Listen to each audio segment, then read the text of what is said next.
की लग्नानंतर ज्या प्रॉब्लेम्स येणारे आहेत ना ते अगोदर माहिती नसतं. कारण लग्न अगोदर फक्त मी आणि तू आहे, पण लग्न झाल्यानंतर त्याच्यामध्ये फॅमिली येते, त्याच्यामध्ये कुटुंब येतं, त्याच्यामध्ये रिच्युअल्स येतात, जॉब आहे, भरपूर साऱ्या गोष्टी आहेत. लग्नानंतरचे प्रॉब्लेम्स हे कपल्सला अगोदर माहितीच नसतात की नंतर काय प्रॉब्लेम्स येतील. लग्न अगोदरचं आयुष्य खूप वेगळं आहे, लग्नानंतरचं आयुष्य खूप वेगळं आहे. तर मला थोडंसं इथे तुम्ही अजून गाईड कराल का की काय काय प्रॉब्लेम्स लग्नानंतर येऊ शकतात जे प्रत्येक मुलांना आणि मुलीनं लग्न अगोदर डिस्कस करायला पाहिजे एकमेकांसोबत? लग्नानंतर येणारे प्रॉब्लेम्स म्हणजे प्रॅक्टिकली तुम्हाला डील करणं एकमेकांबरोबर. नंबर 1 थिंग इज स्वतःसाठी स्टँड घेणं. जर का आपल्या मनाविरुद्ध एखादी गोष्ट होतीये किंवा आपल्यावर आपण तसे नाही आहोत आणि आपल्याबद्दल मिसअंडरस्टँडिंग जर होत आहेत, जर गैरसमज आपल्याबद्दल केला जातोय घरातल्या सगळ्यांमधनं म्हण, कोणाहीकडनं किंवा पार्टनरकडनं, तर हे सगळ्या गोष्टी आहेत. प्लस आई वडिलांबरोबर राहताना, नातेवाईकांबरोबर राहताना माझी body of way of gesture माझं जर का अग्रेसिव्ह असेल किंवा मी तसाच वाढलेलो असेल तर मे बी एखादी गोष्ट देताना मी ती पटकन देईन, पण ती जज केली जाऊ शकते की अरे ह्यानी रागात दिलं.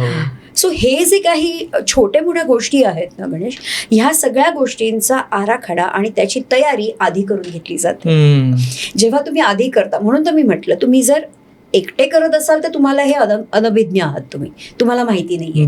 पण when you work with the expert, not just Leena Paranjpe I am talking about, पण कुठल्याही एक्सपर्ट बरोबर जो खरोखर त्याच्यामध्ये मुरलेला आहे, अंडरलाईन दिसं की खरोखर त्यांनी अनुभवातनं, केस स्टडीज मधनं सगळं त्यांनी अनुभवलेलं आहे, ते म्हणजे त्याला तो अनुभव आहे, त्यांनी गेन केली ती ऑथॉरिटी. तर तुम्ही आधी जर का हे सगळे प्रश्न त्याच्याबरोबर जर तयारी केली ह्या सगळ्या गोष्टींची, तर you will get prepared as a team. बरोबर. आणि त्यामध्ये नातं बनायला 6 महिने ते 2 वर्ष लागतात, मी नेहमी म्हणते. तर ह्या 2 वर्षांमध्ये तग धरणं, एकमेकाला अकाउंटेबिलिटी एकमेकांसाठी ठेवणं, एकमेकाला सावरणं, सांभाळणं, मोटिवेट करणं, ह्या गोष्टी कधी होतील जेव्हा तुम्ही ॲज अ टीम उतराल तेव्हा संसारात. 2 वर्ष लागतात तुम्ही म्हणता, ते लग्नानंतरचे 2 वर्ष तुम्ही करेक्ट. पण जर का तुम्ही प्रीमॅरिटल लेवलवरती काम केलेलं असेल तर ही गोष्ट मे बी 1.5 वर्षात होऊ शकते, 7 महिन्यात होईल. मिनिमम तर 6 महिने लागणारच आहेत तुम्हाला लग्नानंतर, कारण सगळ्याच गोष्टी नवीन असणार आहेत. तर ते प्रॅक्टिकली तुम्हाला उतरवायला 6 महिने लागतील. पण जर तुमची तयारी असेल तर तुम्ही पुढे 6 ते 2 वर्षांमध्ये तुमच्या सोयीने तुमचा टाइम घेऊ शकता.